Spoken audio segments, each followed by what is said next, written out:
You. All right, let me text them. Okay. We can. We may want to try to also maybe enlarge them so they can maybe come up easier on the screen. No, we're not. Enlarge the image of them. But we can't hear them. That's the one. That's running that. Wait, he's looking, he's reading, and there you see, look. Yes. All right. So they can see us, but they can't hear us yet. They can't hear us.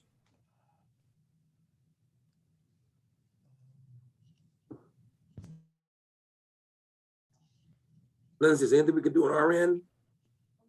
Since we can hear each other, I believe it's something on I the agree. sound on their end. Yeah. Oh, apparently they can hear us. Oh, can you hear us? No, they're talking because I'm texting. Sorry.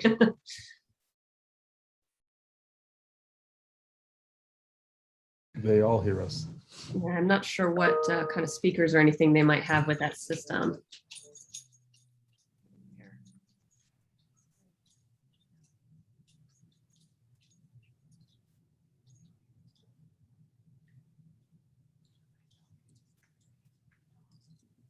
Can you hear us now, Vernon? Yes, sir. Can you hear you? Yes, we can hear you. Yes. Can you hear us? We got you now. Thank Oh, you. Oh, fantastic. excellent. Now, Awesome. Lindsay, can we somehow enlarge their image or something so we can get them maybe close to the camera or? Yeah, so actually, once the session starts, if we turn off our cameras, it'll show just the people with the cameras on. Oh, okay. So it'll just show, most likely, if you're turning your camera off as well, it'll just show Okay. Mr. Green and the sheriff's office. Cool. Okay. All right. Now another let's make question. Mr. Green the Will I host. have the ability to host so that I can share the video? Yes. So he's the host, Lindsay? I'm doing it right now. Oh, good. Okay, perfect. All right. Now I want to just double check. So we should also have, let's see here. And Mr. Green, if you'd like to test your sharing. Yes, Sure. I would. All right.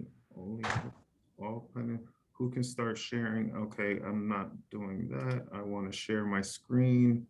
I want to share this screen. And is there okay, share sound? Yeah, make sure that's clicked as well. Yep. And share. Can you all see my screen? Sure Yep. can. All right. And can you The most difficult challenge that I face as a Black man in law enforcement. Yep. Yep, excellent. All right, so I'm going to stop sharing and I'm ready to go. Yeah. I must say, we need to also get one of our committee members on here too to support you. So let's lead us. See, I'm just right now. Yeah, no, I'm just going to. All right. About 1 minute prior to the session beginning, that's when attendees can start logging in. So you'll see the participant count in Zoom start to increase. I'll hop off at that time to make sure everything is streaming from the attendee view. But if you need anything, certainly you can ping Danielle. She knows how to get a hold of me really quick. But you should be all squared away otherwise. All What right. I'm doing right now, I'm actually checking. I know we have a few sponsors too. So I'm actually sending a note to Starbucks to see where they are.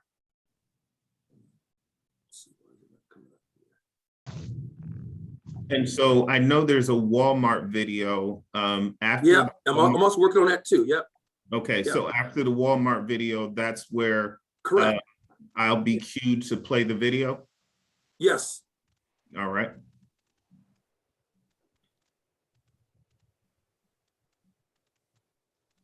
I'm actually sending text right now. Lee, I'm gonna get you for that forehead comment. It was a question. Yeah, okay. Here we go. If your head's so big, you got a 5 head. Hey, hey.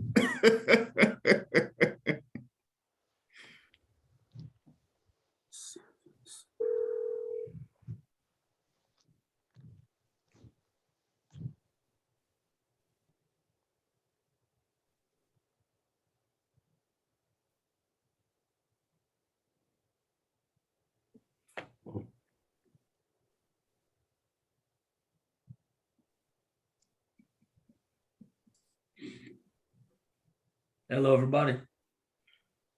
Hello, sir. How are you? Good morning. Good. My apologies for hopping on late, just getting on off of another call. But I am fully ready to go. If you could change your name again, please, that'd be excellent. All right.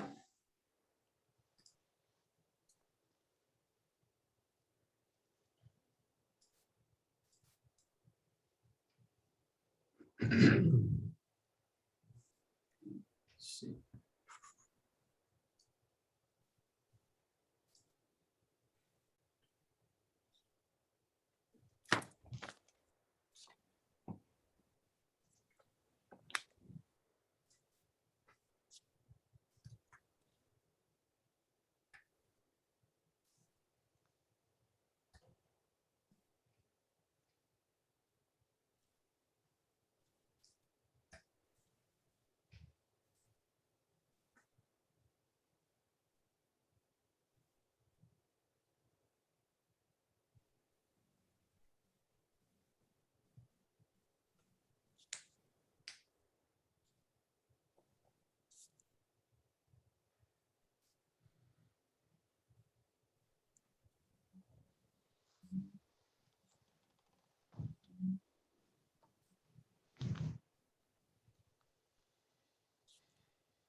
Lindsay or Dwayne, when we open it up to questions from the audience, is that going to come in via chat, or how am I going to get those questions? Yes, coming in via chat, and we have a team, and I'm just double checking right now. I'll be staying on, but yes, we'll be going through the chat and basically copying those questions and sending it over to you. Well, probably what we do is probably just message within the chat, and I'll just I'll have to just send it right to you, Mr. Green, and you'll get those chat questions. Yes.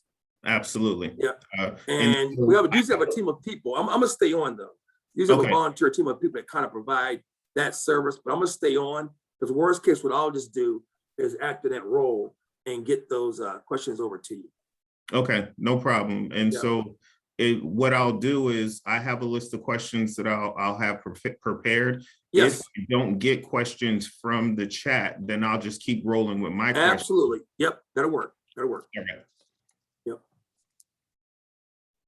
And worst, I may even decide to touch you, but I'll probably just get the question from the audience and just put it back in the chat room and direct it just to you as our moderator and do it that way. But we'll play it by ear. I'm actually just working right now to see where the rest of our volunteers are. We have two concurrent sessions. And on one of the sessions, I think they're missing a couple of people. So we're trying to work on that now.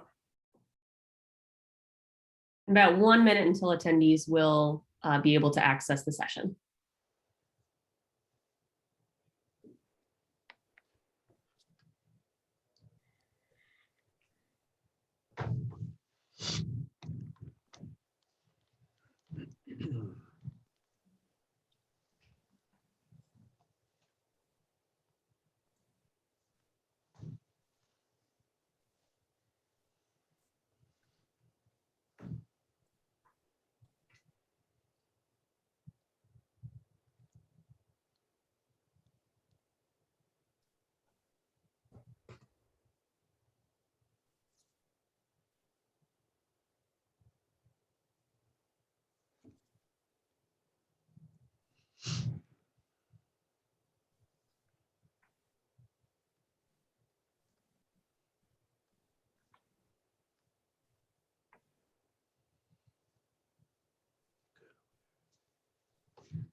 Got you.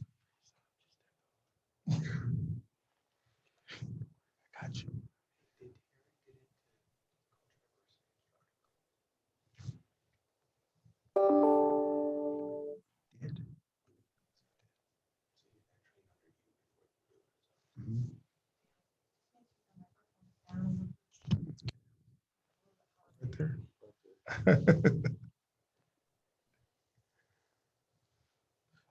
There's 30.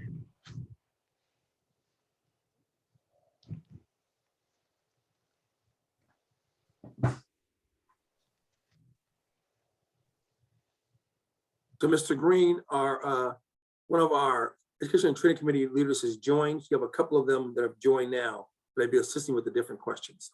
Mr. Culpepper is the main team leader. So he'll make Thank sure to you. get the questions over to you. Absolutely.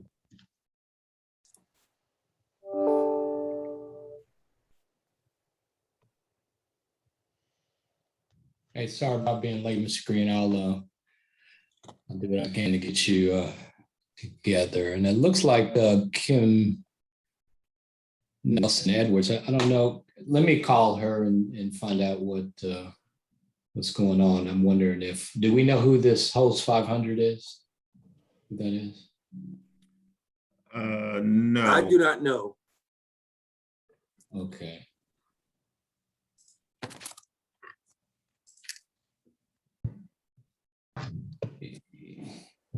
And I believe we're live. Okay.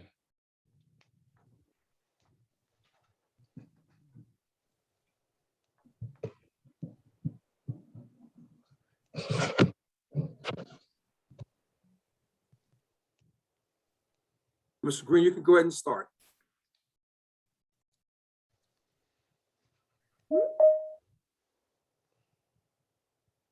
Yes, sir. So we're starting according to the script, correct? Yes, sir. All right. First of all, I'd just like to thank Noble for this panel and the opportunity to speak today. I'll be the moderator today on the panel titled "The Thin Black Line, the Cost of Being Black Behind the Badge." At this time, I would like to pay respect. Ma'am, yep, thank you so much. I appreciate that. At this time, we'd like to pay respect to our sponsors, and I will turn it over to Mr. Wayne Martin from Starbucks. All right, thank you very much, Vernon, and good afternoon to all Noble members. As Vernon shared, my name is Wayne Martin, and I lead government and community affairs for Starbucks in the Southeast.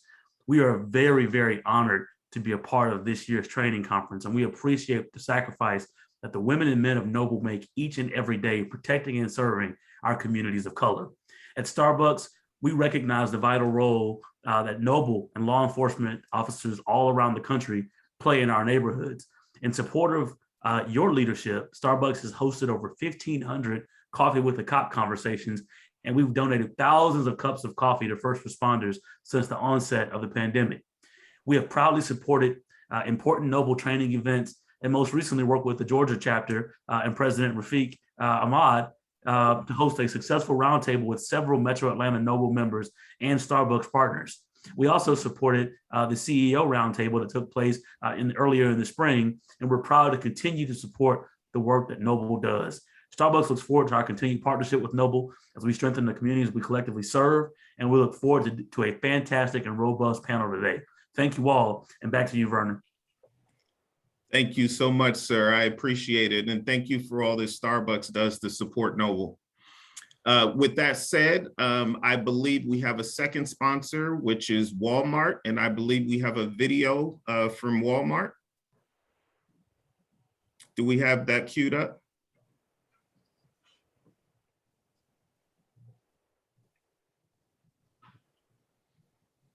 All right, I will keep on moving. I just want to take a moment to say thank you all, members of Noble, for everything that you do each and every day, protecting and serving and picking up the role and responsibilities to do such in our communities across this nation. Recently, we've had an opportunity to speak with Miss Linda Williams, the outgoing president of Noble, and we invited her out to a private screening of The Thin Black Line. And while Miss Williams was there, I had an opportunity to meet Mr. Dwayne Crawford and some other people in the Noble leadership. And it was thought that this would be an outstanding opportunity for a panel of discussion. And so with that, I'm going to play a video clip. After I play the video clip, I'm going to introduce our panel. And after that, we're going to entertain some questions for the panel. First, some questions that I have, and then we're going to open it up to you, the audience, to get your questions and your thoughts on this movie. So with that said, I would like to share my screen, and I am going to play this movie clip for you. The Thin Black Line, the cost of being Black behind the badge.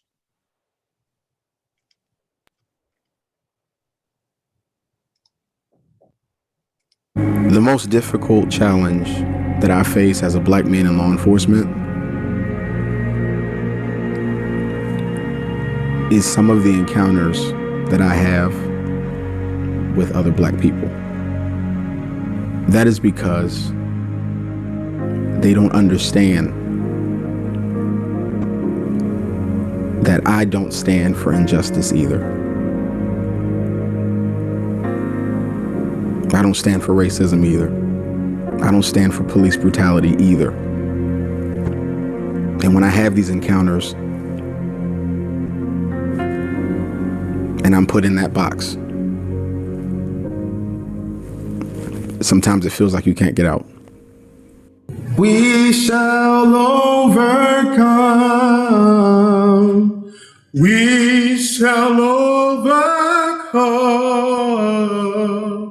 We shall overcome someday. Oh, deep in my heart, I do believe we shall overcome someday.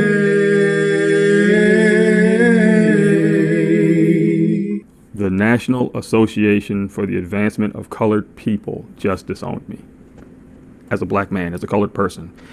The very institution who was created to make sure that we were all treated fairly and we all had a fair shot in life in whatever community, job that we wanted, just disowned me because of my career. Those individuals that you have now said are no longer Black are already fighting being Black within the forces where they are. There are already situations that remind them every day that they are Black. And then within the community that they represent, you have now just cut them off. You have now just excommunicated them. You know, if I go out today and I get killed, it doesn't matter whether it was a white person or what their ethnicity is. Nobody cares about that. That's my best friend right there. And it's hard. And doing the line of work that he does, I know he's helping people, but it's like you never know who's gonna bother him, who's gonna go against him, you know, who's gonna hurt him just because he wears that badge. So if we blatantly say that all police officers are racist or that any group is racist, we already have an issue because you're grouping people. I no longer am a person. Now I'm a thing. And what I mean by a thing that wears a badge and that is a monster out there wanting to hurt everybody, and the majority of the opinions of the public that I deal with. I will never say I back the Black. Black Lives Matter, you'll never see me backing them. You'll never see me say I back the blue. You'll only ever hear me say I back righteousness. And he's my dad. He's the first one to go out there, and he's ready to just be the first and do the best that he can be. And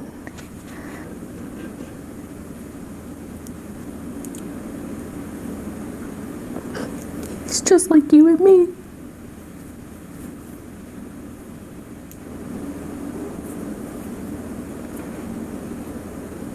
I am the only Black female deputy in Stafford County Sheriff's Office of an agency of about 220 sworn officers.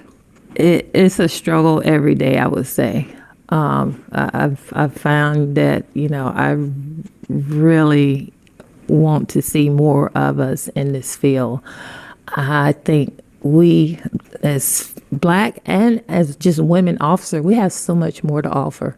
I believe that this documentary is going to tell the story of minority officers and their pain of being a minority and being rejected by the very people that they're trying to promote, to bring awareness to represent. Minorities in our organization are very important to us, and what they're feeling, and what they're thinking, and their unique experiences can help us learn more.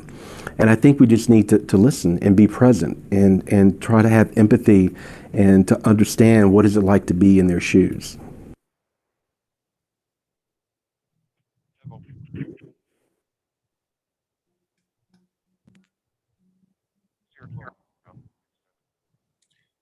Wow.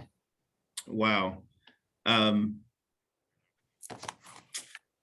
Thank you again for being here and being a part of this panel. I am going to now open the panel up and introduce our panelists. With that said, I'm going to start with our executive producer, the sheriff himself, Sheriff of Stafford County, Mr. David Decatur. I will move to our producer and director, Mr. Jim Cluck, and followed by Mr. Captain Lee Peters and Mr. Lieutenant Deontay Diggs. In that order, please take a moment to introduce yourselves. I'm Sheriff David Decatur. I've been the sheriff here for over 5 years. I've been with the department going on 35 years. And I want to thank Global for allowing us this opportunity to share about the documentary and maybe provide some information that we feel like will be helpful to create more dialogue and maybe help with healing and understanding. And so I'm just so grateful to be here. Thank you. Hi, I'm Jim Clock. One day Vernon's going to get my last name right. But I love you. And I'm a part-time deputy sheriff here with the Stafford Sheriff's Office, but I'm a full-time actor producer. And I just want to say Noble is something that I recently learned about maybe a year and a half ago at a meeting with Captain Diggs and a few other people. And it's just been an honor to follow you. We're so grateful that Miss Linda came to the screening with Dwayne, and very grateful to be here. Thank you for having us. My name is Lee Peters. I'm a captain with Stafford Sheriff's Office. I've been here for 17 and a half years, and I'd like to thank Noble for the opportunity to be here today, and everyone else for joining us. And Deontay Diggs, I'm a lieutenant, obviously with the Stafford County Sheriff's Office. Been with the department now for 13 years, and I'm excited to have this conversation today. All right, and with that, we're going to jump straight into some questions. And my first question is going to be to the sheriff and Jim Clock. And the question is, why did you as leaders feel that this was an important project? Well, for me as a sheriff, I felt it was important with everything going on in the country during last year with the killing of Mr. Floyd and with the increase of police shootings. And we felt it was important to try to do something positive, something proactive, something that could be helpful. It's so easy not to take any kind of action at all. And we felt like we had an opportunity. So when Jim Clock, the producer here, brought the idea to me about maybe doing a documentary, I thought it would be a wonderful idea. Reaching out to those who participated in the documentary, I reached out to them. They felt that they were willing to have the courage to move forward and to speak about some of the personal and professional challenges that they were and are experienced in their noble profession, the profession of law enforcement, something that is near and dear to their heart, something they're willing to sacrifice their lives for each and every day. And so we felt like it would be a great opportunity for them. And then for those who view the documentary, we thought, it will bring another level of understanding, another level of perspective, maybe a perspective that hasn't been talked about a whole lot. The perspective of being Black or brown in law enforcement, male, female, and what's it like for them. So we thought it would be something that we can move forward on, and as a team, maybe bring a light to it, and helping our country move forward and helping our communities move forward. And then also maybe it would help those who are executive law enforcement leaders to maybe have a little reflection and looking into their organizations to check on the welfare of their people as well, because part of what's important to us in policing is not just taking care of our community, but we have to take care of our deputies and officers. Because in order for us to be the most effective professional organizations, we have to have the right people, the right culture, and of course, their mental and physical health is very important as well. So I feel like it was something that is also therapeutic as well. All right, thank you so much. Same question, Jim. Well, for me, as a young police officer in Alexandria, Virginia, in the late 90s, my life was shaped by several African-American officers, people that didn't look like me. And it just changed the direction of my life, inspired me in ways that still today motivate my actions and my missions. I happen to have the skill set and the ability as a filmmaker now, and only a part-time officer working with the sheriff on charity type of stuff, mostly. But the other reason was, to be honest with you, maybe 2 weeks after the killing of George Floyd, I heard Bishop T.D. Jakes on a YouTube video say, we can't just have, we can't do this ourselves, talking about Black and brown minorities. And so I felt like, even though I didn't need my voice or need to be heard, I didn't feel like I wanted to be on the sidelines. I felt like I wanted to be active in this conversation, active in this type of healing that the sheriff's talking about, and also recognition of the amazing work by these officers who run towards the fire every day.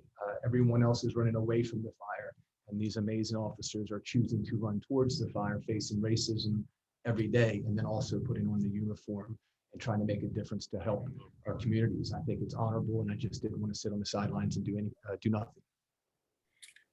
I actually appreciate that. You mentioned something that reminded me of a Martin Luther King quote, and it said, "In the end, we will remember not the words of our enemies, but the silence of our friends." And so thank you very much for that, Jim. Greatly appreciated. Moving on in questioning, this next question is for Lee Peters and Dante Diggs. And the question is, why did you choose to be a part of this project, and why is it important to you?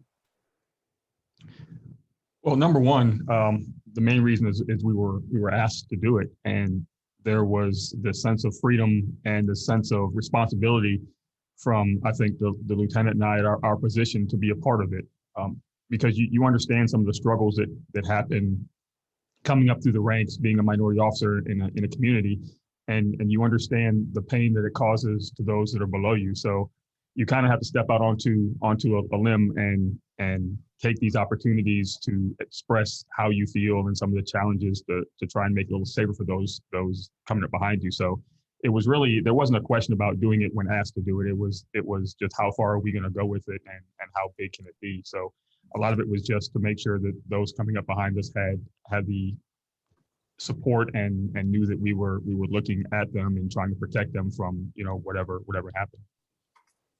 And one of the things for me that was really important is that as you see protests going on across the nation, I believe this documentary and my being a part of it will allow other officers to have a chance to say, these men and women in this department have experienced some of the same things that we've experienced. And so I'm not alone in these types of situations. And so it adds a level of comfort or reassurance to other minority officers across the nation And the other thing that it does is it can also help with recruitment efforts for people in the community to see that there are minority law enforcement officers and that, we need more of minorities and diversity in law enforcement. Absolutely. I think we can all agree that whatever the solution is, it's more minority representation and not less. So thank you so much. I appreciate that. And so I want to say to the noble viewing audience, if you have questions, please put your questions in the chat box and someone will get me those questions. As I start to receive questions, I will ask those questions. And until then, I'll continue on with the line of questioning that we have prepared. But please feel free to put your questions in the chat box. So this question is for everyone. And the question is, what do you hope to accomplish through this film? And you've all touched on it a little bit, but more specifically, what is your goal? What are you hoping to accomplish? Well, as a young commander, and I've shared with the sheriff, one of the things that you hope is that other commanders, other leaders of law enforcement will look internally and ask themselves, what's going on in my department and what am I missing? And one of the things in doing this documentary and being able to share the stories and some of the good things, the bad things, it was very therapeutic, and being able to express things in a very free environment was very good for the department and very good for us. So my hope is that internally within agencies that commanders and leaders will look into them and just ask questions, how are we doing? What have we missed as leaders? What can we do to help foster this environment? And how can we take that, young struggling officer or deputy and bring them into the light where they feel more comfortable and they feel like they're more accepted when they may not feel that way.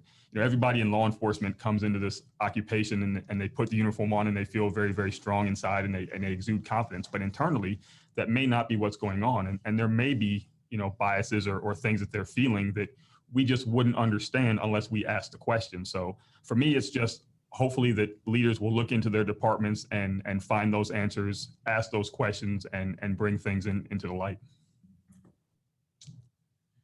I think the other important thing is that it's okay to show emotion and to let the community know that we love them. I think you'll get a good sense of that. And we're a small representation of law enforcement officers across the nation, regardless of color. And you see the passion and the compassion throughout this piece that we have for the community. And I think that's something that's highlighted for those in the community that may not be aware based off of what they see in the media.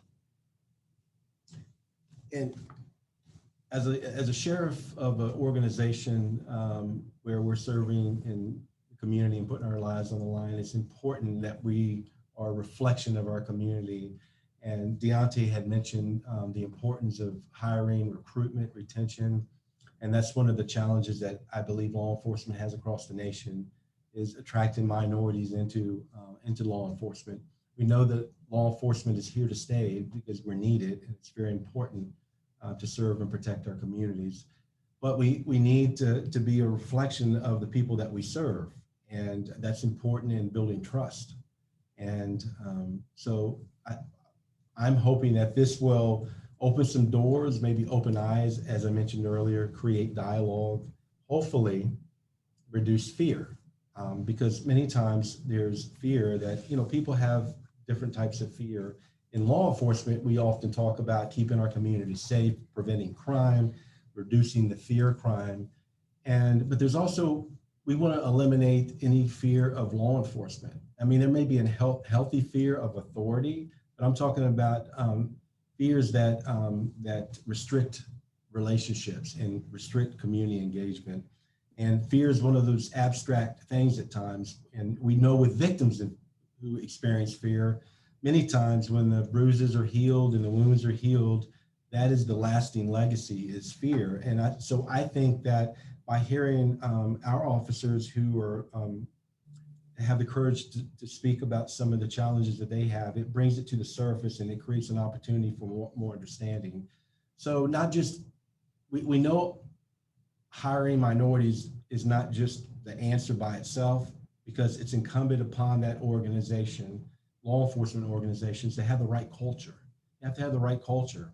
And I think that's an important part too. So hiring the right people, people who have a heartbeat for service, people who have love in their heart and they're willing to care for the community that they serve, and they're coming in for the right reasons. So I think all the different folks who participated and opened their hearts and shared their experiences will also bring light to that as well. That will give a better understanding of what we're really all about in law enforcement.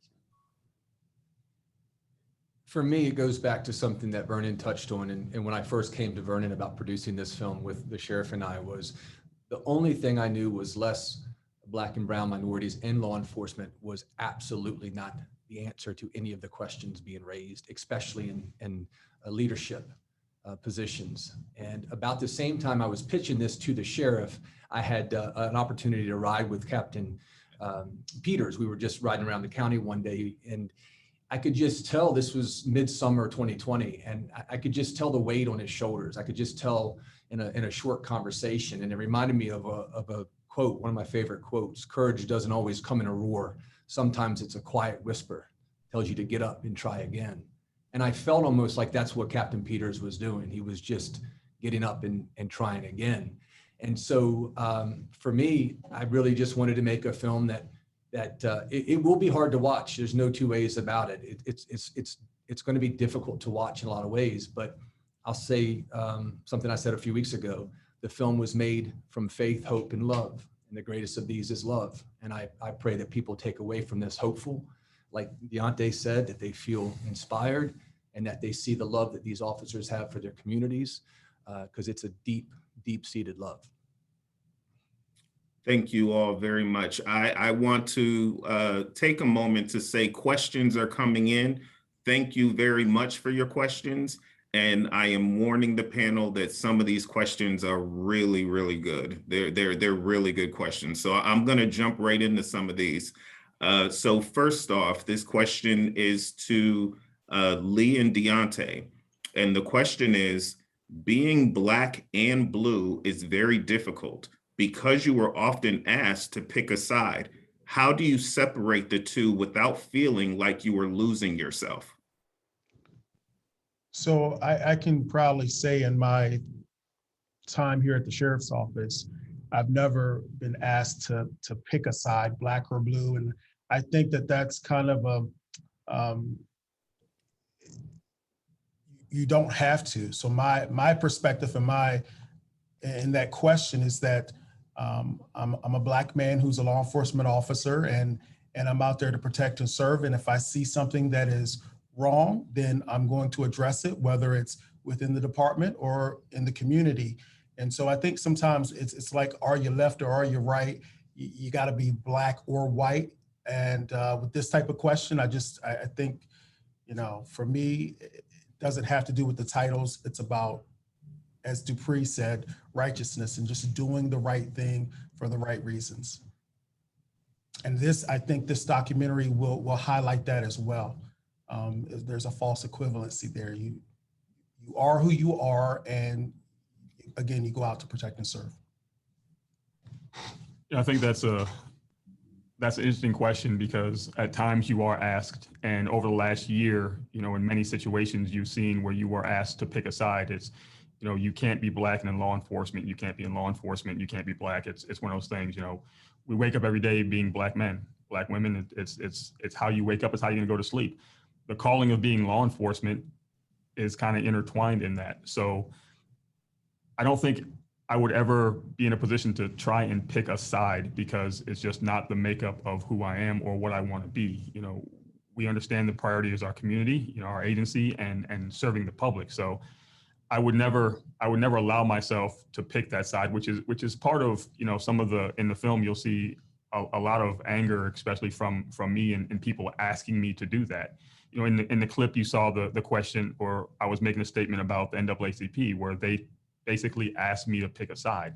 And it infuriated me to the point where I just would not do it. It was one of those things where my resolve to be a Black police officer, a Black man who happens to be a police officer, became so much more resolved that it just was never a question. So the balance, when you start talking to family and community members who don't want you to be one or the other, when this is your calling and it's what actually drives you and what you want to do, and you feel that strongly about your community that you're going to serve, it's just something you just put aside, and you understand that this is who I am and this is what I do, and it's going to be one package, and I'm going to do it as well as I can. Thank you, thank you, thank you. And so this next question, I believe we're going to direct this one towards the sheriff. And this question is, the saying goes that hurt people hurt people. Our communities have been hurting in the past year and a half, and so have our officers. What policies can departments adopt to heal our officers so they can focus on community healing? So that's a really good question. I think it really starts by maybe not so much a policy, but paying attention to your people. It's very important that we're paying closely attention to the folks who we work with, our employees, our peers, because there's a lot of stress, and just in life in general. And then in the profession of law enforcement, there's additional stress because you're out handling a lot of different issues and problems for people. So I think it starts with being mindful of the mental and physical health of your folks is very important. Caring for your people. The one thing, it boils down to making sure that you're hiring the right people, vetting your people, making sure, again, I mentioned it earlier, the culture of your organization is very important, because you can bring the right people in, but if your culture is not right, then you can corrupt the people who come in who maybe have good intentions, but they're being taught the wrong way and they're assimilated into the wrong culture. So the culture is very important. People need to know that they have purpose, and at times they have autonomy when it's appropriate. And I think everyone wants to have purpose in their life and know that they're serving and doing something, as it sounds like a cliche, but it's much larger than themselves.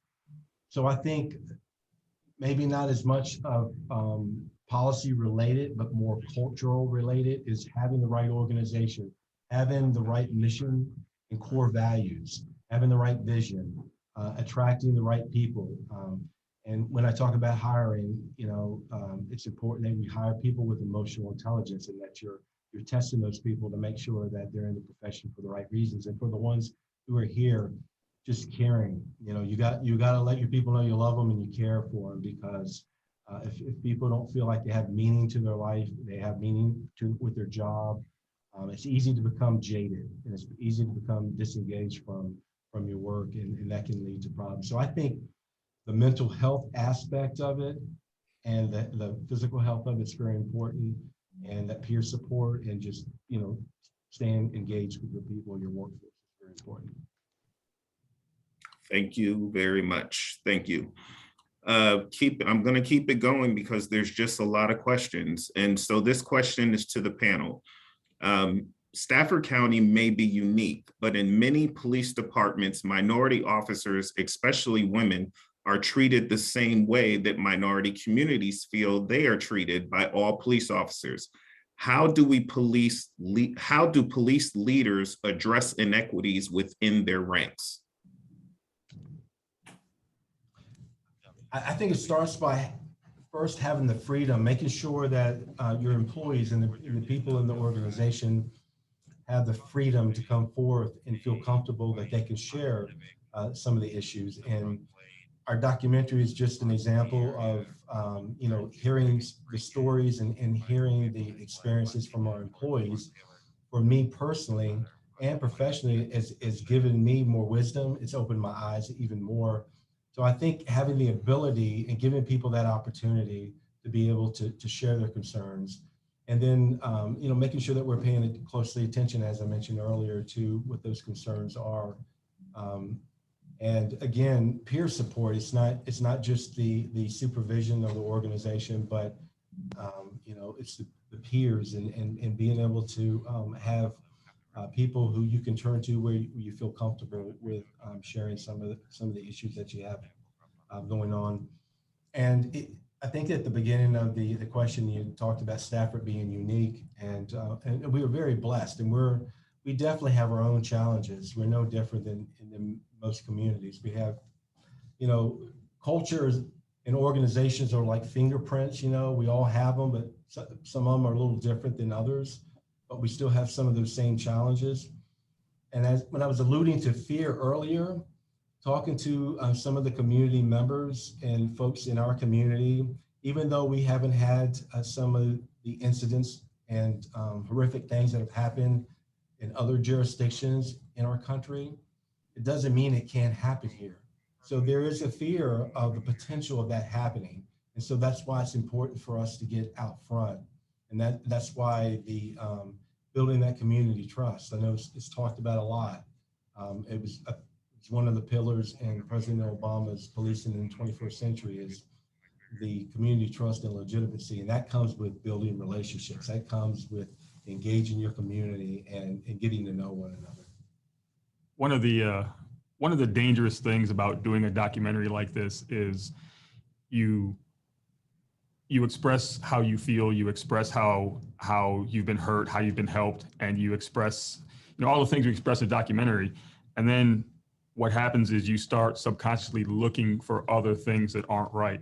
So to the question of, women in law enforcement being treated as minorities are treated in the community, well, it's a very real thing. So what happens is you go through a documentary like this, you see what you believe are things that aren't right, and then you start sitting and looking through your department and saying, why did that happen? And then it gets very, very interesting because you start seeing, something happens to a female. Why did we do that? Was this right? Was it because she's a female? So you start to analyze a lot differently inside of your agency to make sure that there are all the equitable things going on that they're supposed to be.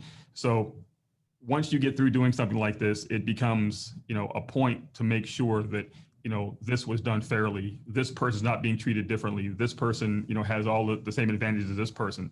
So it becomes this snowball of fairness that can sometimes, take over what you're doing. So I know, the lieutenant and I sometimes sit down and ask questions like, why did that happen? Was that, do we think, and then you start to really overanalyze when it could be something completely innocuous, but you start to focus on fairness across the board, and then it kind of consumes what you do every day. Anyone else to that question?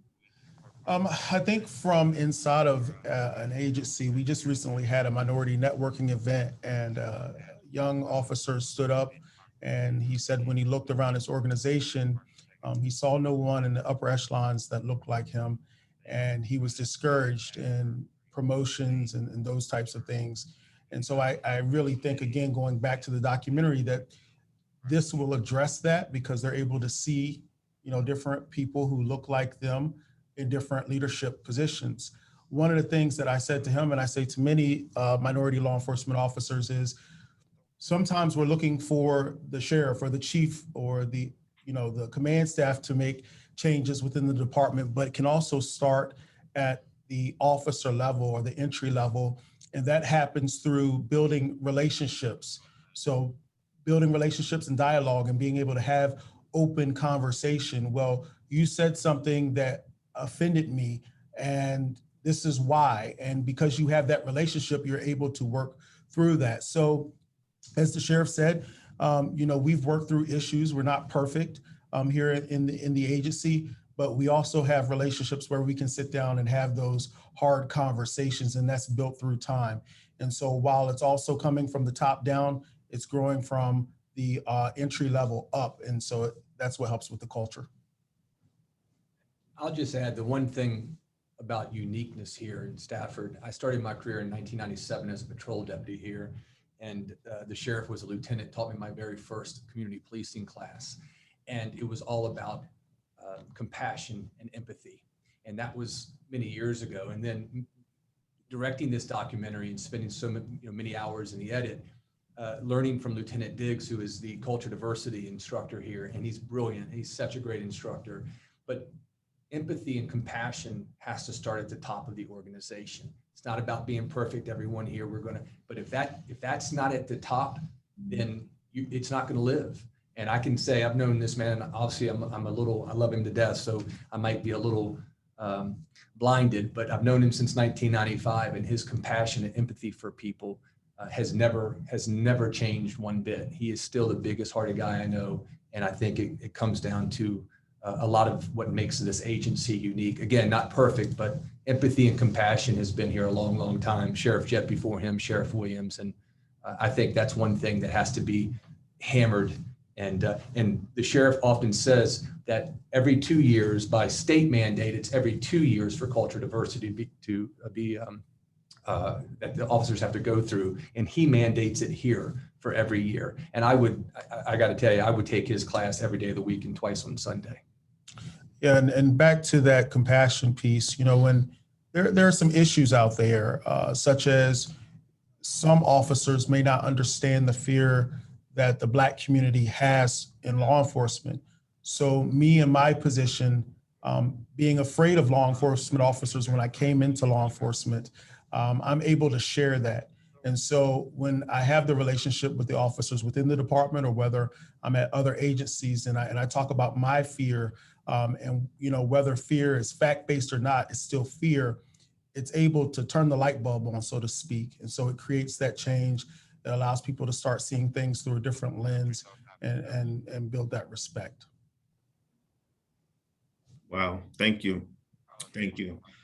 So this next question is to Jim and the sheriff, and it's, as white males in leadership, what challenges have you had to endure supporting and pushing a message of minority support?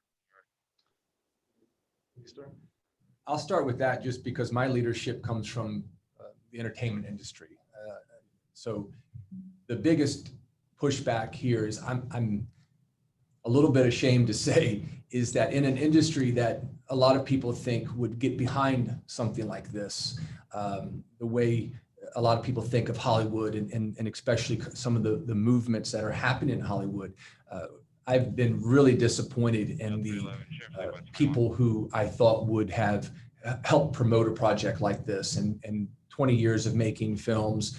Our other producer is a producer from the show Blue Bloods, extremely successful producer and director. And in 20 years, this is the first time the trades didn't pick up a press release on this film. None of them, not one trades. And in every other project I've ever done in my career, I've got in the trades on. So that has been the one thing that has been a struggle for me. I've leaned into the sheriff on trying to understand what can we do. I've leaned in Vernon, who's amazing community leader and just has such a heart for people, is the grassroots of this. How do we get this message out? If we're not going to get the help from people we think we're going to get the help, then you know what? We're gonna figure out how to do it. Let's put our hard hat on. Let's put up our lunchbox and let's go to work. And that's so that from the leadership has been me trying to adjust what I thought was going to be the plan of attack. And now, but I will say we have an amazing distribution partner in Global Digital, and the owner of that company is a guy named Joe Dane, who is a pit bull, and he is going to attack every place he can attack to get this movie out to the world. And we have some really good friends who are supporting us. So for me, up to this point, as it pertains to the documentary, because we've only had one private viewing of it, it hasn't really gone out yet. So I haven't received a lot of pushback from it. But I can tell you something that I think we all can relate to, and we've talked about it. There has never been anything in my life I've ever done that has had a lot of meaning, that didn't require me stepping out of my comfort zone. And this is one of those times. The one thing that I want to be very careful of is knowing my place. I'm a white sheriff, and I'm the leader of the organization, and we have leaders all around us. You don't need a title to be a leader. And with the documentary, I don't want the spotlight on me. I know it's important for me to share my views as it relates to my position as the sheriff and the person who's in charge of the organization, you know, by title and also through responsibility and code and those kind of things. But for me, just making sure that that their story is being told, because it's taken so much more courage for them and those who are involved in the project to share their stories, because it's personal to them and it's something that they deal with that I can have empathy for, but I don't know because I'm a white male. So I think looking at it from that perspective of knowing that it took some for me to come out of my comfort zone, but it really took a lot of courage for them. And we're just hoping, because in the world we live in, and we know how polarizing our country can be, because you have different sides, and when you try to do something positive, you're gonna face ridicule at times, and you're gonna face some stinking thinking, and you're gonna second guess what you're doing, and sometimes that can get in the way. But if we're just all trying to keep our eye on what's most important, is getting the message out. But up to this point, things for me on my level haven't been bad.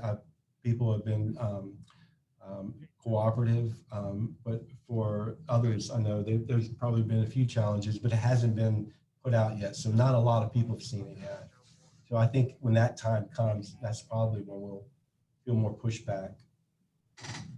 Okay, and a very similar question to Lee and Deontay. What type of backlash, if any, has the team have you experienced from within the broader law enforcement space because of this project? Well, as usual, there'll be comments, but one of the things that I do know is being at my level, and Lieutenant being at his level, that you don't hear all the comments and pushback that somebody at one of the lower levels will hear. So we're hearing from them. There are comments being made, or there's some uncertainty, or there even maybe some jealousy because a project was done and they weren't invited. But for right now, as the sheriff said, because we haven't really released it too far, and a lot of information isn't really out there, it's been relatively tame. But there are some things that we address every once in a while, and some questions we answer. But right now, it's been pretty good. He summed it up. Okay. Next question to the panel. What tools did you use or do you suggest to agencies and departments to start the wellness process for officers impacted by being Black and Blue? Those avenues of communication, what avenues of communication? I don't understand the second part. Those avenues of communication do not just happen. Okay, so I'm sorry. Let me just read the part I understand. What tools do you use or do you suggest to agencies and departments to start the wellness process for officers impacted by being Black and Blue? I think the initial process is kind of what we experienced, just going to check on the officers.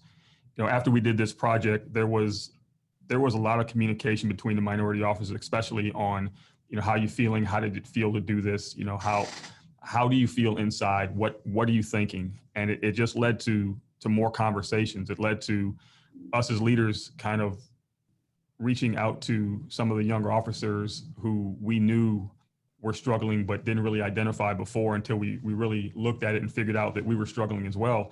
And it just caused us to go start asking questions. So it's very basic leadership. It's, the management by walking around, we're walking around, finding these young officers that are impacted, that are struggling, that you're hearing on calls, you're hearing, some of their recordings of people talking to them in ways that, no human being should ever be talked to. And it just caused us to start asking questions and checking on those peoples in a way we probably should have been doing before.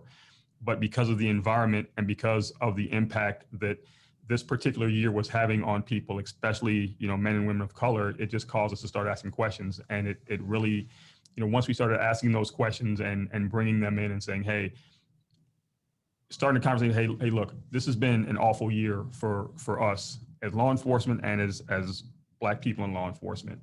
This is how I feel. I'm angry, I'm hurt. There are days where I just don't want to do this because I know the next image on the TV or the next person's going to say this, or and telling them how we felt and then letting them tell us how they're feeling. So it was just being a little bit more vulnerable than you're used to, or you want to be, taking, the captain bars off for a minute and, just sitting down and saying, hey, look, as a man, I know, as I said before, you woke up this morning as a Black man, and I know how hard that is today because we just watched the news. Tell me what you're feeling. And having that dialogue and letting them open up and say, okay, since you asked, this is how I feel, they kind of left with a different weight on their shoulder and a little bit more trust. So it was just very simply asking people how they were doing, kind of in a manner we probably should have been doing a lot earlier on. Another thing is very helpful, and we've had this program for a long time, and I know a lot of other departments have it, is a peer support program. And so we have peer counselors who are trained, and there are people who are in different divisions and they work in different positions throughout the organization. And that allows employees, if they're going through a difficult time, they don't have to go to someone with rank or a captain or a lieutenant. They may feel more comfortable with a different person. And that allows them the opportunity to go and share and communicate and work with someone who's trained and is part of that peer support program. And of course, we have employee assistance programs that's offered through our county and our department for those who, it could be financial, it could be someone going through a divorce, it could be all the things that are going on with current events. It could be a number of things that people need help with. And so those two programs are very helpful.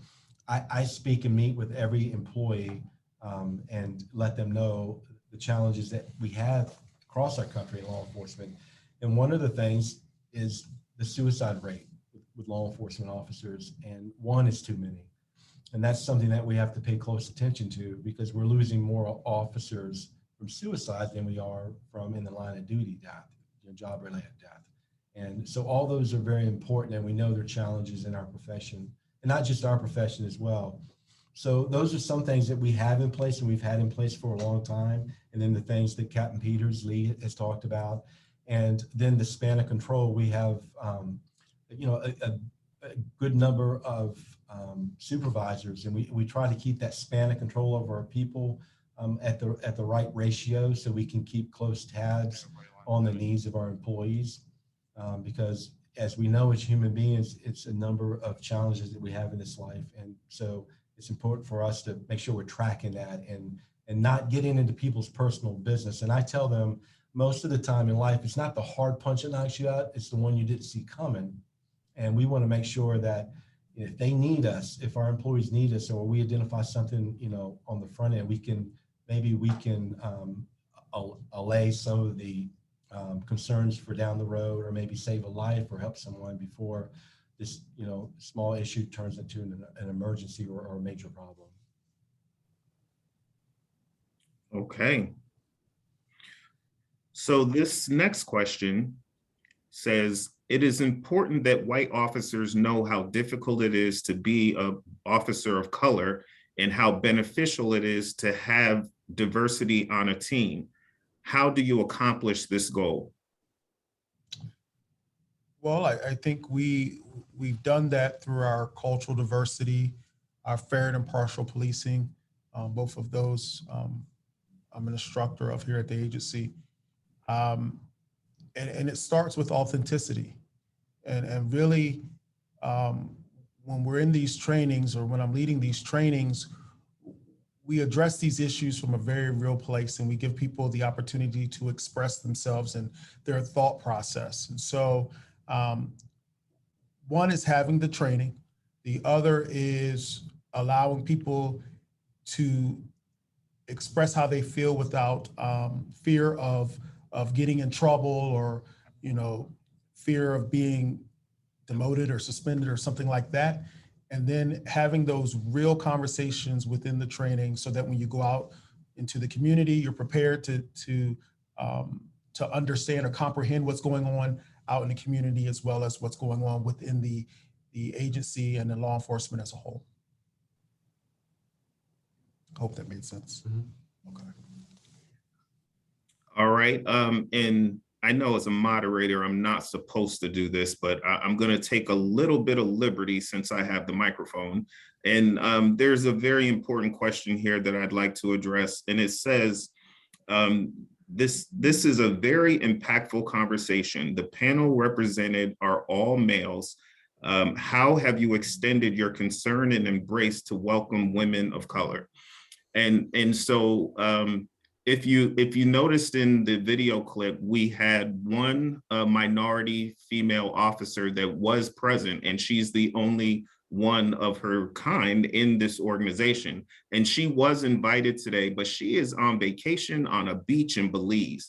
And so I wasn't about to ask her to leave the beach in Belize to be here on this panel, but I will say that we do welcome and take her input, her feedback into everything that we're doing. And the sheriff, if you could you speak on Officer Carol Burgess for a moment?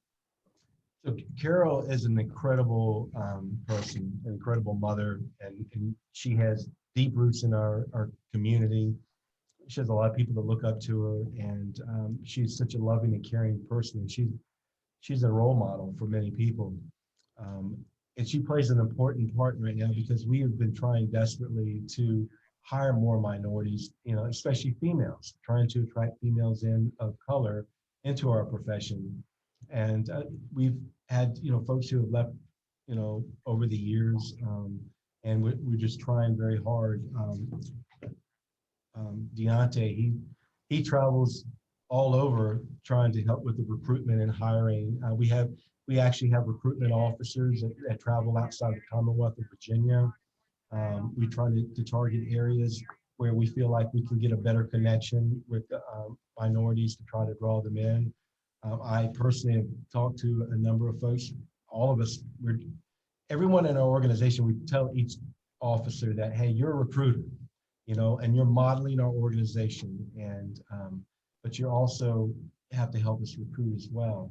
And so we try diligently, and we're going to continue to do that. But it has been tough here lately, and that was one of the reasons why we thought the documentary would be very important, because maybe by answering some of the questions and bringing some issues to light, it will maybe help create a better understanding and maybe attract more people. And that's what we're hoping.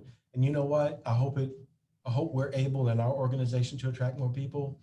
But if it helps other organizations, then to me, that is a win, for our overall profession in our country. And to piggyback off of what the sheriff just said, as far as the recruitment efforts, I mean, we're going to military bases up and down the East Coast, HBCUs, some of the historically black colleges that haven't had law enforcement recruiters come in. We've done the work to do that. And so going out and meeting the community where they are and telling them a little bit about how we operate and hopefully, getting some interest there. Absolutely. I had a debate yesterday with the white counterpart over a study that found that 60% of Black people were more fearful of the police and would prefer to be robbed or burglarized than stopped by the police. Do you feel like this lack of comprehension is affecting our ability to create effective police reform policy? To the panel. Well, let's look at history. So if you go back to the 50s and 60s, there's a certain demographic of the population who are rightfully afraid of the police, because during that time and even into the early 70s, the police were used as a tool against Black people. Dogs, fire hoses, it was all through the civil rights movement, and we understand that is something that we as law enforcement, it's our job today to try and overcome. We also know that those type of fears get passed down generationally. It goes from grandmother to mother to daughter to son, and it continues to go. So we try and work harder to overcome those fears and stereotypes that are generally and genuinely experienced by people. So it does create a barrier. It creates a problem. It creates an issue for us, but it's incumbent upon us as law enforcement professionals today to try and get past those, build bridges, communicate, and then, hopefully show that the law enforcement practices of then, or the experiences they had then, are not what they should expect today. So it's really a hard thing because, generational fear is real, and there are reasons for it. So we just have to work harder as law enforcement today to get past those, build community trust, and try and put that era of law enforcement or that era of whatever happened to bed, and show a new way of doing things that creates trust and communication. Yeah, and part of that is, I think sometimes in law enforcement as a whole or as a profession, we're afraid to step out and say, I was wrong, or I made a mistake, or I don't agree with this because of, and being able to do that, I think changes some of those dynamics as well. And going into it, I've had experiences in the past where I've had to tell people, I don't expect you to respect me because I have this badge and this gun. I just want a human interaction where there's mutual respect.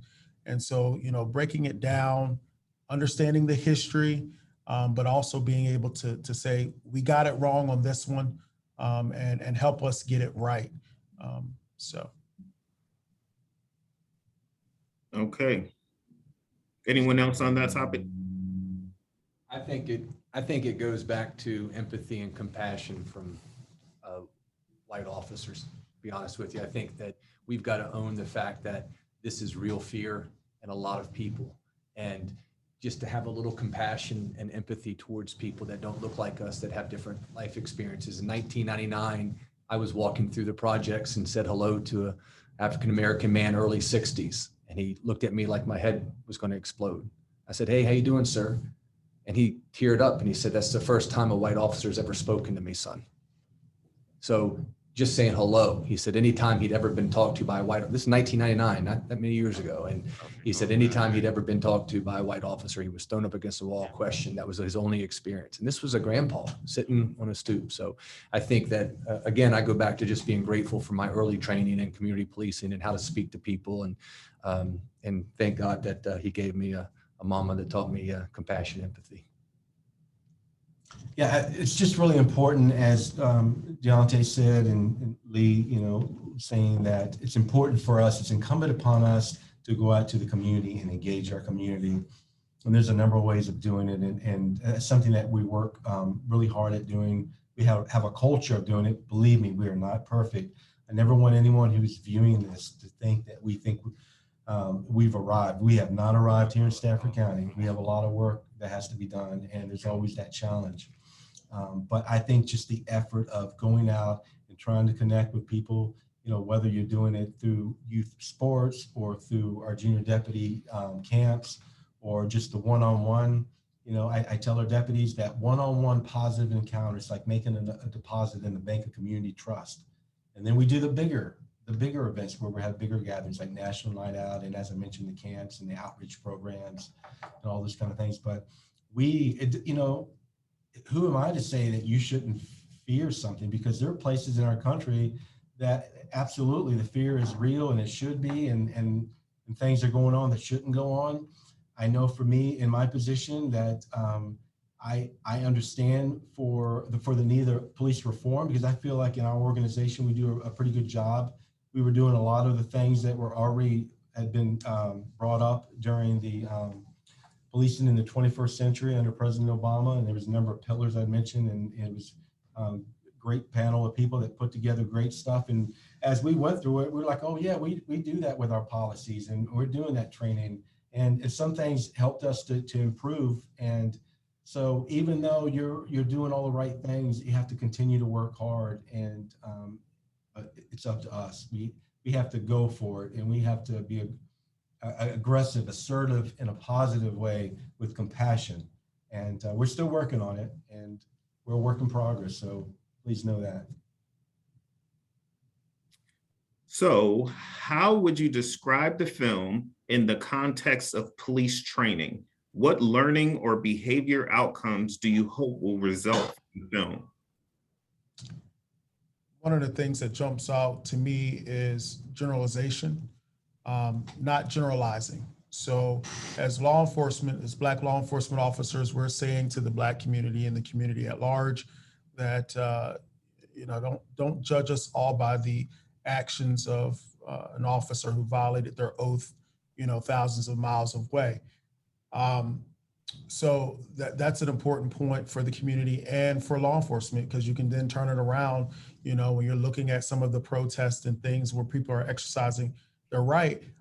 Don't generalize and judge a whole group by the actions of a few.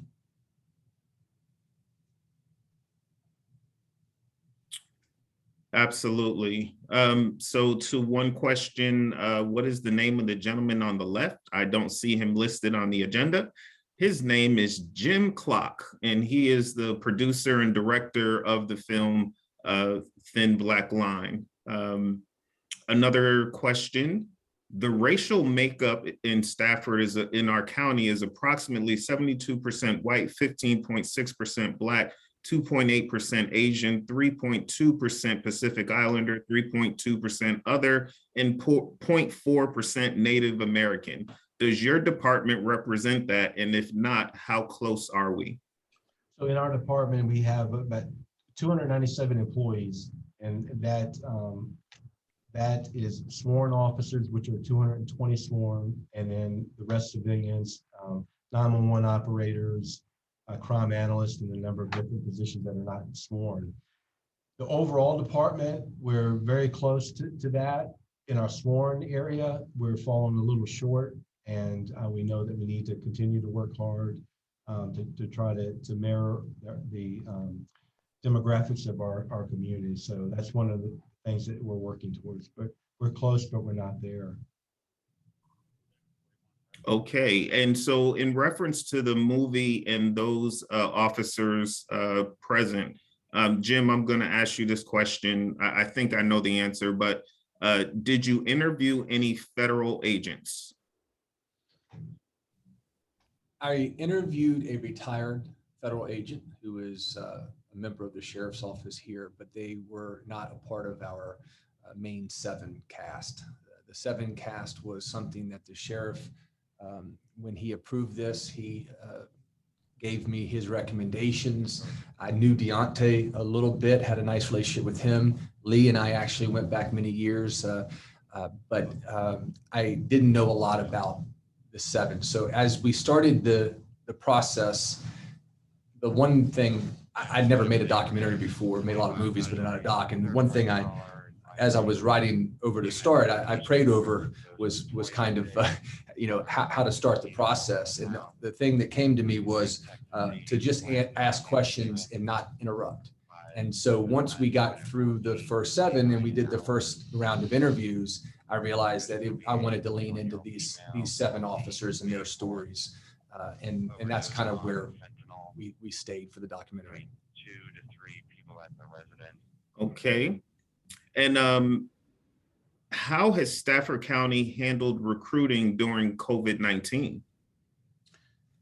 Yeah, COVID-19 has created a lot of challenges for us, and it's difficult to, of course, you can't go out when COVID was had a strong hold on our country, and dealing with that, it was, of course, a lot of the face-to-face events were being restricted. So we were trying to leverage technology and our social media, trying to work through that, and being creative and letting folks know that we're hiring and trying to post videos, and we try to put videos out to showcase not just the crime, of course, that's going on, but also all the positive things that are going on as well. We can't capture all the positive things, but just as an example, during COVID, our school resource officers, which are funded through the sheriff's office, and we probably have 21 officers that work in juvenile services, and the schools don't pay for that. It comes out of the sheriff's office budget because we care about our kids and we want to make sure that we're there for them. But because schools were closed, we were using deputies to reach out to the seniors in the community and deliver pharmaceuticals and toiletries and toilet paper and those kind of things, because we knew that there were some folks that didn't have that network of support, maybe some seniors that didn't have family that could help them. So we were trying going back to the question though, we were trying to use social media and some other ways of recruiting. But yeah, COVID has made it very difficult for everyone because you can't get out and travel around and have the gatherings and do the job fairs and those kind of things. The traditional way of recruiting. Yes, sir. How do you stress that in order to make the change, you have to be the change with the current temperature of policing in our nation right now?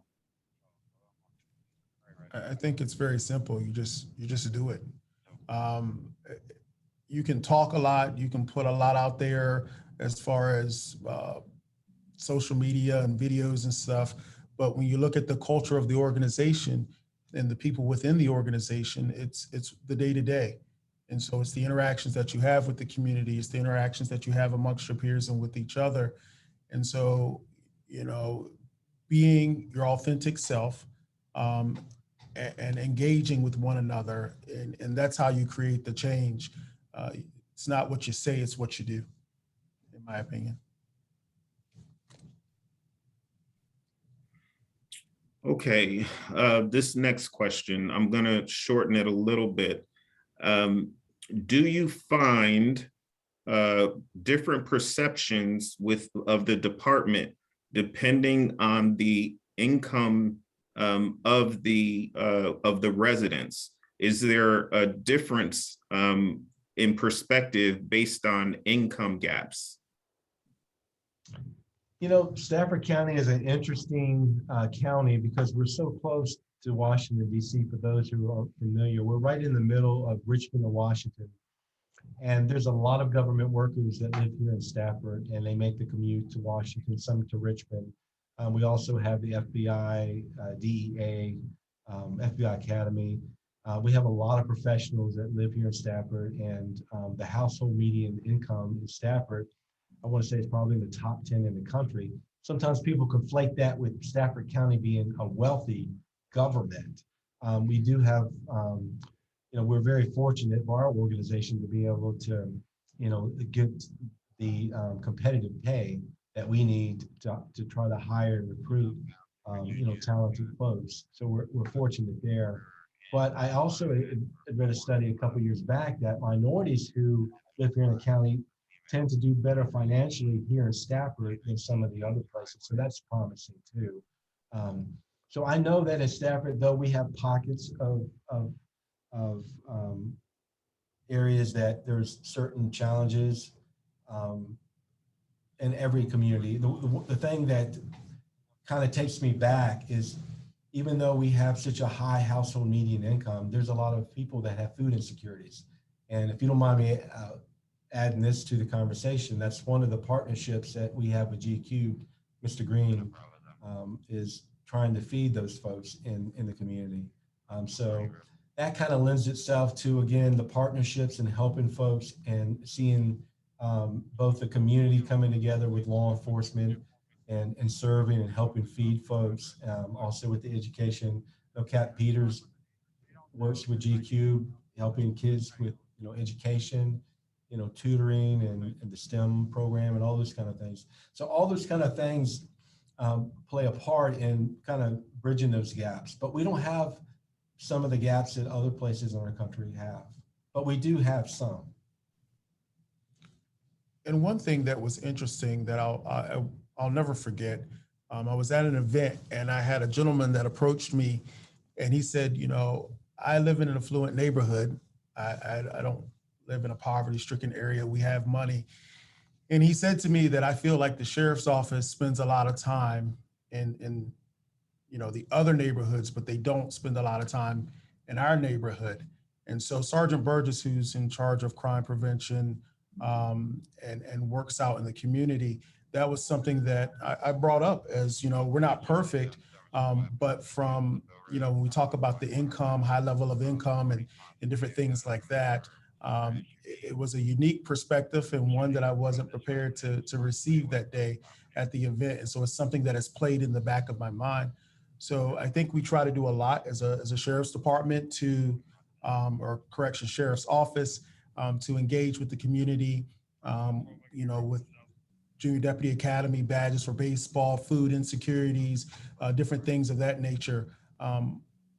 But of course, regardless of where you fall in within the community, there are going to be people that are not going to be pleased with our efforts, and we just try to work with them and get better. So I guess the answer to the perception question is there are people who perceive that there is more law enforcement present in lower income neighborhoods than there are in the higher income neighborhoods. And then you go back and you start doing the research on, where's crime happening? So where are assets being deployed? And at certain times, that may be true and it may be a perception, but sometimes the perception is that there's more activity, there's more policing, there's more, of this, that, and other going on in the lower income. But when you look at it realistically and you look at it, from a crime stat standpoint, you can't fault their perception because their perception is their reality. Our perception, our reality. But the reasons for it may be very valid and, done properly. So I guess the perception question is, it would be, depending on who you ask, there could be that perception just because of, those particular facts. All right. So are there any specific initiatives that you have in place to target minority candidates to close the representation rate amongst sworn officers? Going back to what Deontay had talked about, because he leads our recruitment efforts and has played a vital role in that, actually boots on the ground and doing the heavy lifting and getting out of the communities, is trying to reach those areas where we feel like we can reach minorities and make a connection with them, whether it's through colleges or military installations and places like that. And then as far as initiatives, we try through some of our programs, whether it's our cadet program, whether, just the junior deputy program, they're younger kids, but, having those kids come through, and then we have interns, younger folks who are in college, and we bring them into the organization. And we've actually hired some folks who have gone through an internship program as well. So those are some examples of how we're trying to engage the community. And one other thing that is interesting, a lot of our outreach we've found is either through kids who have an affinity or an interest to law enforcement itself, or through sports programs. And Jim Clark here next to me, we've been working on a program, it's called Operation Lead. And it's to try to connect with kids who have an interest in the arts, and having a program where Jim can come in and teach them how to properly film and direct, and how to do some acting and some simple things that that can connect with another group that we're maybe not targeted. So we're trying different innovative ways to connect with people. And there's another side of that too, not just when we're in uniform and we're working. The other side of that, being in the community, the Black community specifically, is having conversations with parents. What is the hiring process? What can you do as a parent to set your child up for a career in law enforcement, and having those conversations when you're at a barbecue, or if you're out eating and you're just engaging with people, because, specifically here in Virginia now with, marijuana being somewhat legal and all of that type of stuff, it's an educational piece for the community as well on what to do and what not to do if you're going to go into law enforcement. Okay. And so I'd like to, we're going to get ready to wrap up. So this is going to be some spitfire, very fast questions for a few moments. And one, I'd like to say that G-Cube and G-Cube Community Services is honored and privileged to be partnered with the Sheriff's Department and Code 3 Films in an effort to bring not just this movie, this documentary, but being active in our community to provide and support the needs of our community. We've been partnered for years. I've worked with each of these gentlemen on different efforts, meeting whatever the need is in our community through COVID, through STEM training, character development, and providing for the hungry in so many efforts. So I am grateful to be associated with these gentlemen in our sheriff's department and our sheriff. With that said, here we go. Jim, when will the movie be available and how can people see it?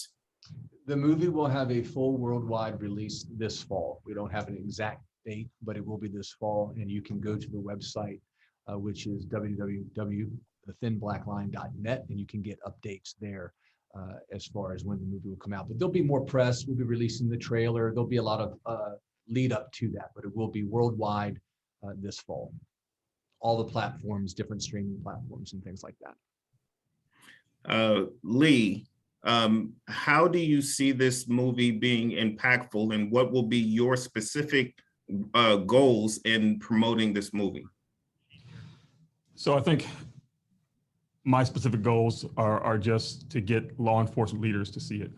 You know, I want them to see it, and I want them to start thinking about their departments and how they can improve what's going on inside their home. So any way I can promote it, any way I can get the word out there that this is coming, and that there are so many wonderful young officers in this documentary, and just pouring their hearts out and doing a fantastic job of explaining how they feel and what the impact of, you know, being Black in law enforcement is. That I just want everybody to take a look at it and just see their stories and hear their passion and understand their love for their occupation, their community, and who they are. Deontay, same question. For me, I just want for officers across this nation, regardless of color, to know that they're not alone. And the same goes for the community. That's been my big focus, is for people to understand each other's plight and to realize that they're not alone and we're in this together. Sheriff, I want to say that there have been numerous comments about your leadership, your bravery, and you taking on and presenting this film throughout the chat room this entire time. From a leadership perspective, what is your message? My message is, first, we in law enforcement love what we do. Most folks who serve in law enforcement are good people who care. And we realize that it only takes one person to do the wrong thing that can bring a negative light to our profession.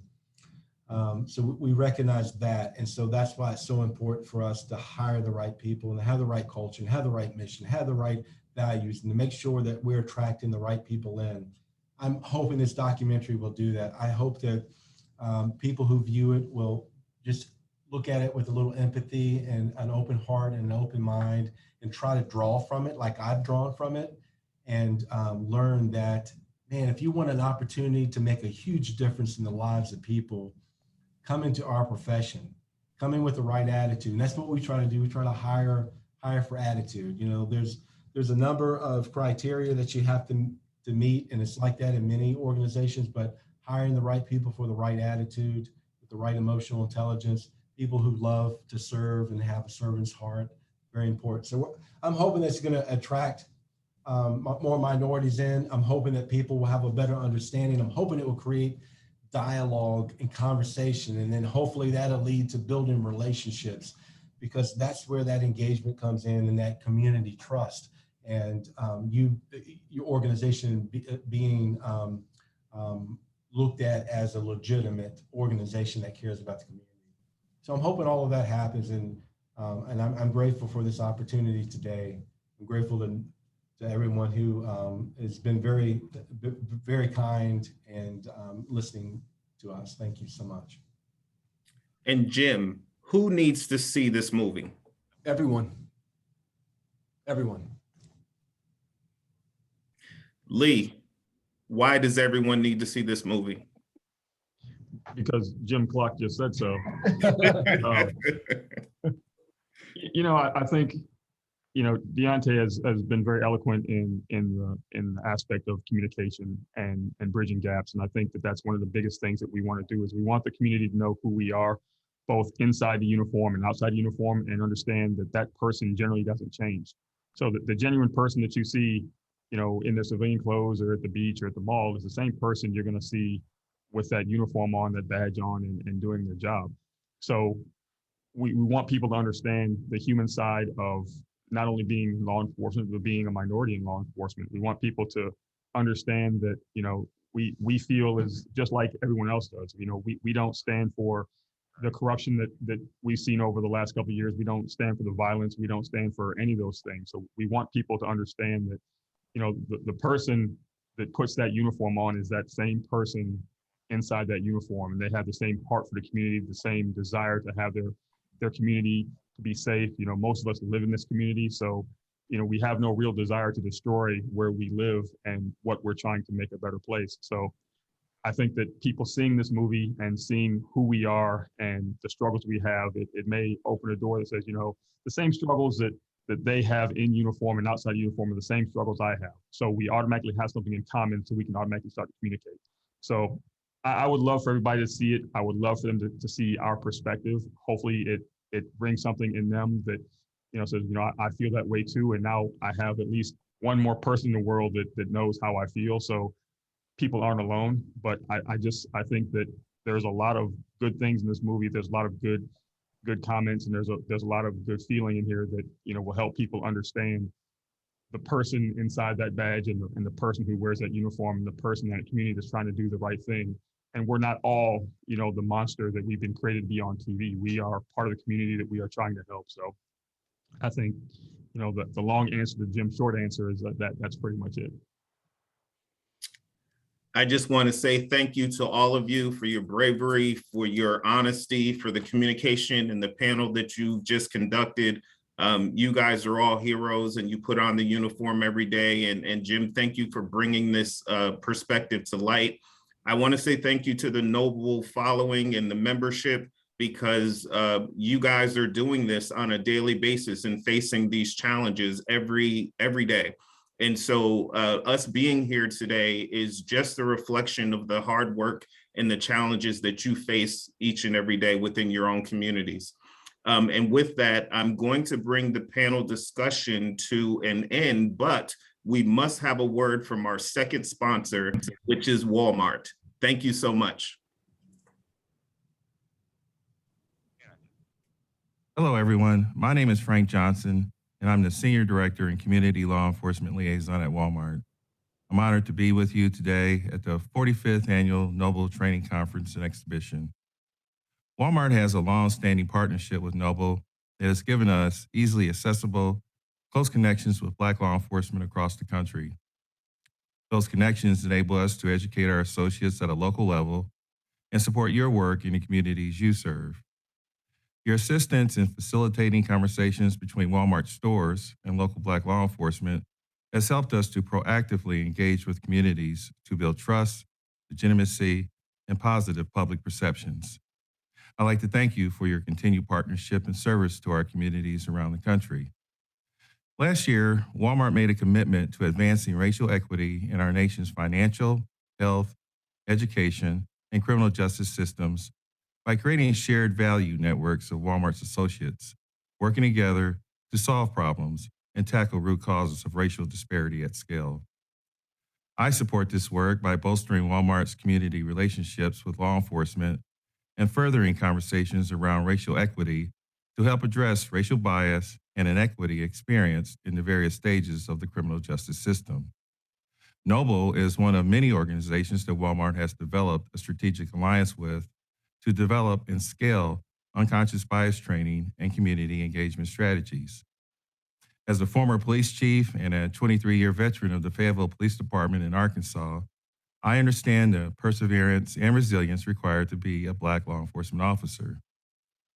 The criminal justice system needs to change, and Walmart is committed to addressing these issues both within our walls and beyond. Together, we have the resources, the talent, and the will to do this. Thank you again, and I hope you enjoy the rest of the conference.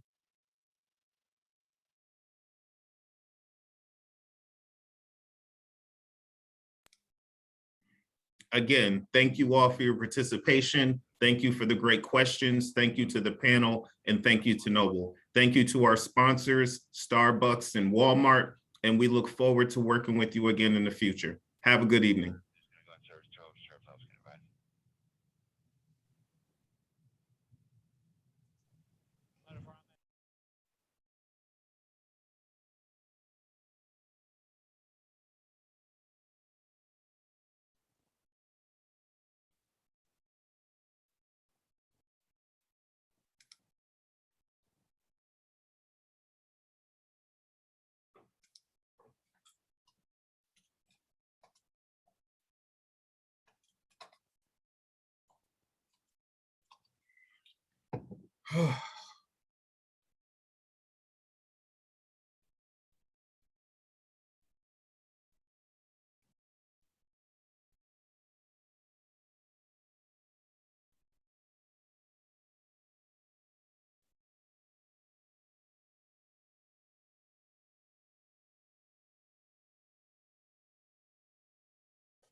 Frank, great job, man. Thank you. No, you know what, honestly, I would say that the people asking the questions did a great job, which I hope means that it was impactful to them. Oh, yeah. You maintained close to 100 people. Yep. That were viewing. And of course, we go in there work days and so forth. But no, man.